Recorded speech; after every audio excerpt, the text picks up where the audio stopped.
చంద్రబాబు నాయుడు గారి దగ్గర నేను ఒకటే చూశాను అధ్యక్ష. నేను ఎక్కడ చెన్నై నుంచి వచ్చాను, నేను హైదరాబాద్కి ఎర్లీ 90స్లో వచ్చాను. 90స్లో వచ్చినప్పుడు నాకు పుస్తకాలు చదివేటప్పుడు నాకు లీక్ వాన్ యూ గురించి తెలుసు. Founder president city state of Singapore. మేము చూస్తుండగా హైదరాబాద్ రూపురేఖలు మారిపోవడం నేను ప్రత్యక్షంగా చూశాను. మేము తిరిగిన మాదాపూర్ కొండల్లో కానీ లేదంటే ట్రెక్కింగ్కి వెళ్ళిన కొండల్లో కానీ అసలు ఏమి రాదు, ఏం జరగదని, ఈ కొండల రూపురేఖలు మారిపోతాయా అని అనేది చాలా ఆశ్చర్యంగా అనిపిస్తాయి. మేము చూస్తుండగా రోడ్లు వెడల్పోయినాయి. అసలు ఇంత రోడ్లు జనం లేరు కదా, ఇంత రోడ్లు దేనికి అనుకునేవాళ్ళం. అంటే 4 కార్లే కదా, 10 కార్లు వెళ్తాయి. బట్ ఆయన పాప ఆయన అందరినీ అప్పుడు పేపర్ బాగా చదువుతుంటే మాకు అర్థమయ్యేది. ఆయన అందరూ అంటూ ఉండేవాళ్ళు మాటలు, ఈ ఏంటి వరల్డ్ బ్యాంకుతో కుమ్మక్కైపు చేశారంటే అది ఈజీగా ఉంటుంది ఆ మాట అనేయటం, కానీ దాని విలువ ఈ జనరేషన్ అనుభవిస్తుంది. ఒక పొలిటికల్ లీడర్ నెక్స్ట్ ఎలక్షన్స్ గురించి ఆలోచిస్తాడు. ఒక విజనరీ ఉన్న నాయకుడు వచ్చి తరం కోసం ఆలోచిస్తాడు. బట్ ఖచ్చితంగా అది ఆ దార్శనికత ఉన్న చంద్రబాబు గారు చేసింది.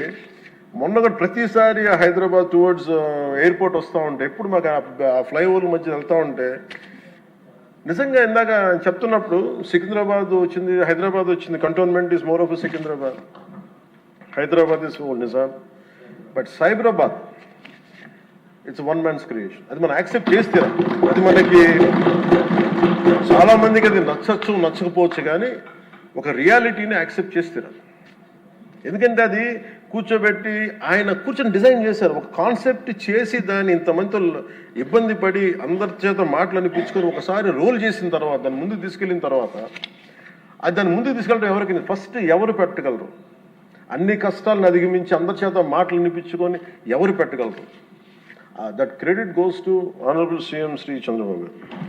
We wholeheartedly acknowledge your efforts, sir. We wholeheartedly acknowledge your vision. My commitment to you is that we will stand by. మీరు అక్కడ హైదరాబాద్కి ఎంత కమిటెడ్గా చేశారో ఈ రోజున పెట్టుబడులు వస్తుంటే మన అమిత్ షా గారితో హోంమంత్రి అమిత్ షా గారితో మాట్లాడుతున్నాం మన మధ్య ఢిల్లీ వెళ్ళినప్పుడు. ఆంధ్రప్రదేశ్ చాలా చాలా రాష్ట్రం దేశంలోని అన్ని రాష్ట్రాల కంటే కూడా ఎక్కువ పెట్టుబడులను ఆకర్షిస్తుంది. దీని ఫలితాలు మీరు ఇంకొద్ది ఇప్పుడు కనిపించకపోయినా కానీ భవిష్యత్తులో మీకు చాలా అద్భుతమైన స్టేట్ కింద వస్తుంది అని చెప్పి మన అందరికీ మనస్ఫూర్తి వారి అభినందనలు తెలుసు.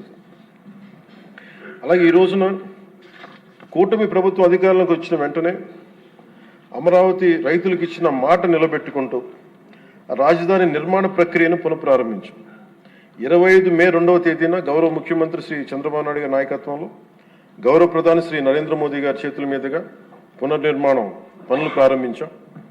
మౌలిక సదుపాయాల అభివృద్ధిని వేగవంతం చేశాం. వరల్డ్ బ్యాంక్ ఏడీబీ నుంచి 15,000 కోట్లు, హడ్కో నుంచి 11,000 కోట్లు, నాబార్డ్ నుంచి 7,387 కోట్లు సమీకరించి పనులు చేపట్టాం. రాజధానికి పెట్టుబడులు రాక మొదలైంది. ఒకేసారి 15 జాతీయ బ్యాంకులు తమ కార్యాలయాల ఏర్పాటుకి శ్రీకారం చుట్టాయి. మరో 28,000 కోట్లు పెట్టుబడులు వచ్చాయి. అమరావతి ఒక సాధారణ రాజధాని కాదు, ఇది ఒక ప్రజా రాజధాని, ప్రపంచ శక్తిగా రూపుదిద్దుకున్న రాజధాని. అమరావతి ఆంధ్రప్రదేశ్ రాష్ట్ర శాశ్వత రాజధాని.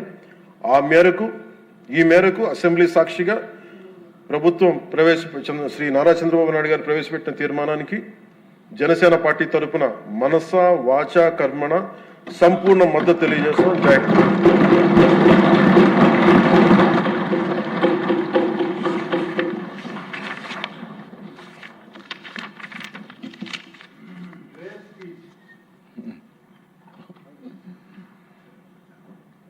ఇప్పుడు